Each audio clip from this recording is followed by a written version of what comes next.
자, 안녕하세요. 자, 이번 시간부터 스케치업 2022 버전 강의를 시작하도록 하겠습니다. 자, 스케치업을 여러분들이 설치를 하신 후에 스케치업을 실행을 하시게 되면은 이런 화면이 나오시게 될 거고요. 자, 여기서 가장 기본적인 템플릿들을 우리가 보고 또 사용을 하실 수가 있습니다. 자, 그래서 뭐 가장 기본인 심플 그냥 이렇게 그라데이션 화면 하늘 같은 게 들어가 있고요. 여기 밑에 보시면은 요거는 단위를 뜻하게 됩니다. 그래서 우리는 아키텍처럴 부분으로 좀 보도록 할 거고요. 그 중에서 단위가 가장 작은 요 밀리미터, 요 하트 표시를 이렇게 해놨거든요.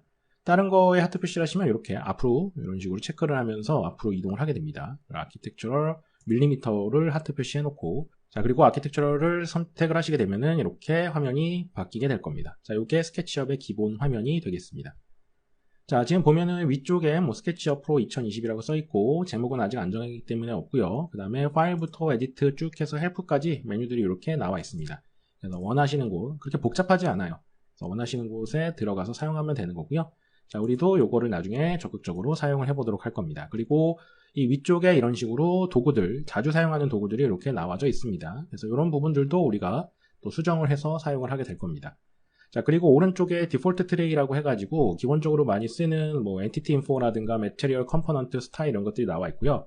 자, 오른쪽 하단 부분에는 지금 제가 여기에 선택 도구, 셀렉트라고 하는 선택 도구가 선택이 되어져 있기 때문에 그 선택 도구에 대한 설명이 이렇게 나와 있어요. 그래서 이렇게 선을 클릭하고 범위를 지정해서 선택하고 이렇게 간단한 그림으로 이렇게 표현을 하면서 알려주고 있는 겁니다.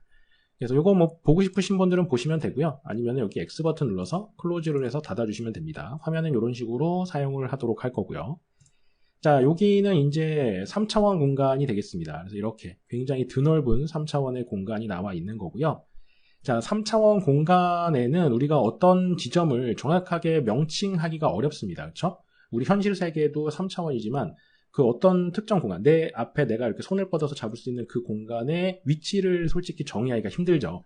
그래서 나와 있는 게 이 선들, 이 축들이 되겠습니다. 그래서 빨간색으로 되어 있는 X축, 그 다음에 녹색으로 되어 있는 Y축, Z축, 파란색의 Z축으로 이렇게 화면을 구성을 해놨어요. 그래서 어떤 공간을 표시를 할 때, 어떤 지점을 표시를 할 때 X쪽으로 얼만큼, Y쪽으로 얼만큼, Z쪽으로 얼만큼 이렇게 어떤 위치를 정확하게 이 세 개의 축으로 정의를 할 수가 있는 거죠. 그래서 이렇게 축들이 나와 있는 거고요. 자, 이렇게 끊임없이 펼쳐져 있는 게 되겠습니다. 그렇죠? 자, 그리고 이렇게 보면은 사람 형태가 하나가 있는데 이 사람은 이렇게 우리가 화면을 돌려도 계속 우리만 쳐다봐요. 무섭게. 자, 물론 요거 선택해서 지우셔도 됩니다. 이렇게 지우셔도 되는데 얘가 왜 있냐면은 자, 얘가 있는 이유는 어떤 물체를 우리가 만들 때 이 물체의 크기가 대략적으로 얼마만 하다라고 하는 걸 이렇게 기본 평균 크기의 사람을 배치를 함으로써 이제 비교를 할 수 있어서 얘기를 놔두게 된 겁니다. 그래서 우리가 어떤 집을 만들 때 집을 그냥 이렇게 만들게 되면 집은 있긴 있지만 굉장히 작다라고 하는 거를 이 사람이 있음으로써 느낄 수가 있죠. 그래서 이거를 더 크게 만들어 줄 수도 있겠죠. 그렇죠? 자, 그래서 비교를 하기 위해 사람이 있는 거고요. 자, 우리가 이제 보통은 불필요하기 때문에 선택해서 지워서 안 보이게끔 하도록 할 겁니다. 자, 그래서 이런 식으로 화면이 구성이 되어져 있게 되겠습니다. 자, 그리고 여기 아래쪽에 보시게 되면 클릭 오어 드래그 셀렉트 오브젝트 이렇게 쭉 나와 있잖아요. 요거는 여기에 아까 오른쪽 하단에 있었던 것과 동일하게 내가 이 선택 도구, 셀렉트 도구를 선택하고 있기 때문에 그 도구에 대한 사용 방법이 나와 있는 겁니다. 그래서 컨트롤 키를 누르면은 선택하는 게 추가되고, 시프트 컨트롤 누르면 서브트랙트 빼게 되고, 이런 사용 방법들을, 그러니까 팁 같은 거를 알려주게 되는 겁니다. 그리고 오른쪽 하단에 있는 부분도 굉장히 중요한데요. measurement라고 해서 치수, 측정, 측량 이런 거를 뜻하게 되죠. 그래서 이 부분은 계속 바뀌어요. 어떻게 바뀌냐면 제가 이 라인이라고 하는 도구로 선을 그리려고 해요. 딱 선택하니까 밑에가 length, 길이로 바뀌어요. 그래서 이 어떤 위치를 클릭하고 내가 이렇게 선을 그리는데 이렇게 녹색 축에 평행하게 그릴 건지 빨간 축에 평행하게 그릴 건지 아니면은 파란 축에 평행하게 그릴 건지를 이렇게 갖다 대서 마우스를 위치를 시키고 랭스 부분을 주시를 해보시면요. 내가 키보드에서 키를 5000이라고 입력하고 엔터를 누르게 되면 정확하게 이 빨간 축 방향으로 5000 길이의 이런 선이 그려지게 되는 겁니다. 자, 그 다음에는 녹색 부분으로 자, 이렇게 하게 되면 파란 축이 잡히는데 녹색이 잘 안 잡히죠? 이렇게 가다 보면은 녹색이 이렇게 잡혀요. 자, 녹색 방향으로 또 예를 들어서 5000, 엔터 누르면은 이렇게 또 이렇게 만들어지게 되는 거고요. 그 다음에 또 이렇게 하다 보면은 빨간 축 방향으로 나는 만들고 싶어요. 그래서 이렇게 하다가 빨간 축일 때 방향 잡아서 5000, 그 다음에 또 이렇게 해서 녹색 방향으로 5000 이런 식으로 하게 되면은 이런 식의 정사각형 5000, 5000, 5000, 5000의 정사각형을 만들 수가 있는 거죠. 그래서 이런 식으로 이 아래쪽에 측정이라고 하는 부분을 통해서 만들 수가 있습니다. 그래서 요거는 선을 했을 때는 이렇게 길이, 랭스가 나오게 되는 거고요. 뭐 사각형 같은 걸 하게 되면은 디멘션이라고 해서 내가 원하는 위치를 이렇게 보게 되면은 자, 여기에 두 개가 나오죠. 지금 보시면 3851에 그 다음에 쉼표하고 4164 이렇게 크기를 지정할 수 있는 디멘션이 나오게 됩니다. 그래서 이럴 때는 5000, 컴마하고 5000 하게 되면은 5000에 5000 크기의 사각형을 또 만들 수가 있는 겁니다. 그래서 요거는 이제 어떤 도구를 선택하느냐에 따라서 변동이 되는 부분이기 때문에 그리고 우리가 어떤 치수를 입력하는 부분이기 때문에 굉장히 중요한 부분이라고 생각하시면 돼요. 그래서 꼭 유념하셔서 사용을 해 주셔야 되겠습니다.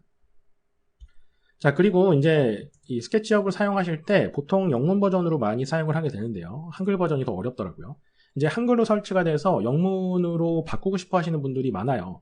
근데 아마 다른 데 들어가도 뭐 예를 들어서 프리퍼런스라고 하는 환경 설정 부분을 들어가도 따로 여기서 한글로 변동하는 그런 방법이 저는 없는 걸로 알고 있거든요.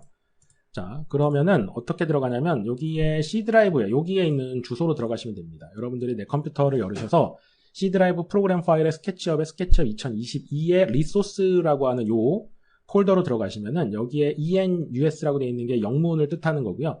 아마 한글로 설치되어 있는 분들은 KO-KR이라고 하는 폴더가 있을 거예요. 그 해당 폴더를 삭제하시면은 이렇게 ENUS라고 하는 것만 남겨두고 그 다음에 이제 스케치업을 재시작하시게 되면 영문 스케치업으로 열리게 될 겁니다. 그래서 간단한 팁이니까 알고 계시면은 좋을 것 같아요. 자, 그 다음에 시작할 때 중요한 부분이 이제 단위를 설정하는 부분이에요. 우리가 아까 처음에 시작할 때 템플릿 부분에서 밀리미터 단위를 선택해서 시작을 했었잖아요. 자, 그래서 어떤 작업을 할 때 일단 처음에 어떤 유닛, 어떤 단위를 설정하고 시작하느냐가 굉장히 중요한 부분이 되겠습니다. 자, 그래서 해당 부분은 어디서 보실 수가 있냐면은 여기 이제 윈도우라고 하는 부분에 가시게 되면 모델 인포라고 하는 부분이 있고요. 클릭을 하시면 이렇게 모델 인포에 맨 아래쪽에 유닛이라고 하는 부분이 있어요. 그래서 measurement unit, 요 측량을 할 때 어떤 단위를 어떻게 설정할 것이냐라는 부분이 되겠습니다. 자, 그래서 포맷에 여기 보시면 뭐 데시멀부터 해가지고 뭐 아키텍처럴, 엔지니어링 이렇게 있는데요. 자, 우리는 가장 기본적인 십진법인 데시멀을 선택을 하게 될 거고요. 랭스 부분에 아까 우리가 이제 밀리미터 단위를 선택했기 때문에 밀리미터가 선택이 되어져 있는 거고 여기서 단위를 또 변경하실 수가 있습니다. 그래서 외국에서 사용하는 뭐 인치, 피트, 야드 이런 것도 있고요. 이제 우리나라는 미터법을 사용하기 때문에 밀리미터, 센티미터, 미터를 사용하시는 게 편하겠죠. 자, 그래서 지금은 뭐 큰 거를 하는 건 아니기 때문에 밀리미터를 선택하시 놓으시면 될 것 같고요.